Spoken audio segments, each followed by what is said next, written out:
पैंगोंग क्षेत्र में चीन के ब्रिज पर भारत की पैनी नजर है। अवैध ब्रिज बनाने की खबरों पर विदेश मंत्रालय ने जवाब दिया है। विवादित इलाके में चीन का पुल हमें मंजूर नहीं है, भारत के विदेश मंत्रालय की ओर से कहा गया है।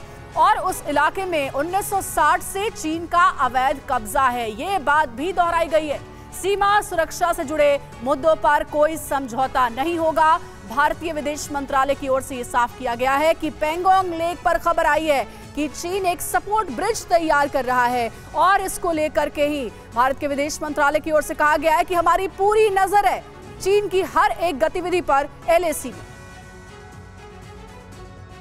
तो विदेश मंत्रालय ने साफ कह दिया है कि वो उसको बिल्कुल मंजूर नहीं है। अवैध चीनी ब्रिज पर भारत की नजर बनी हुई है। विदेश मंत्रालय के बयान में क्या कुछ कहा गया है वो हम आपको बताते हैं। हमने पैंगोंग पर चीन के पहले के पुल के साथ एक और पुल के निर्माण की रिपोर्ट देखी है। ये दोनों पुल 1960 के दशक के चीन के अवैध कब्जे वाले क्षेत्रों में ही हैं। 1960 के दशक से पहले हमने अपने क्षेत्र पर इस तरह के अवैध कब्जे को कभी स्वीकार नहीं किया, ये कहा है विदेश मंत्रालय ने। हमने अनुचित चीनी दावे या ऐसी निर्माण गतिविधियों को भी स्वीकार नहीं किया है, ये कहा है विदेश मंत्रालय ने। हमारी सरकार ने 2014 से सीमा पर बुनियादी ढांचे के विकास को आगे बढ़ाया है और ये कहा गया है कि सरकार देश की सुरक्षा को प्रभावित करने वाले सभी घटनाक्रमों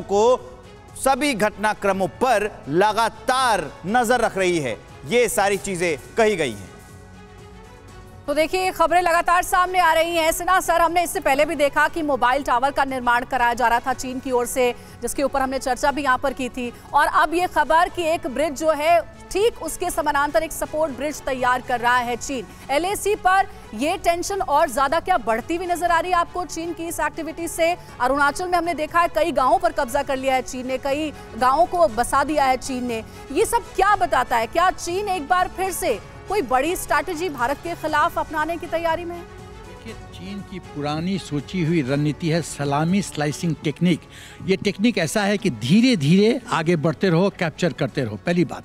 दूसरी बात जो है महत्वपूर्ण बिंदु कि 1960 से ये क्षेत्र चीन के कब्जे में है, तो देश को अकाउंटेबिलिटी फिक्स करना पड़ेगा कि 1960 में कौन लोग सत्ता में थे और चीन के पास गया कैसे। तीसरी बात जो मैं कहना चाहता हूं, जो हम लोग को आर्मी में सिखाया जाता था, offence is the best form of defence.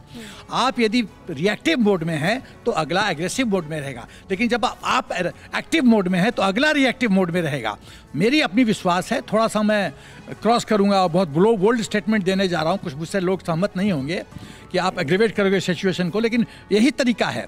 जो भी विवादित क्षेत्र में जो हमारा पुराना क्षेत्र है जिसमें चीन का ब्रिज बन रहा है, ये बन रहा है, उसको अपना मिसाइल सिस्टम से ध्वस्त कर दो, देखी जाएगी। देख लेंगे चीन को कितना हिम्मत है। जब ये संदेश जाएगा तो चीन भी डिफेंसिव मोड पे रहेगा। न्यूज़ टॉप 9 रोज सुबह 7 बजे और शाम 7 बजे सिर्फ TV9 भारतवर्ष पर।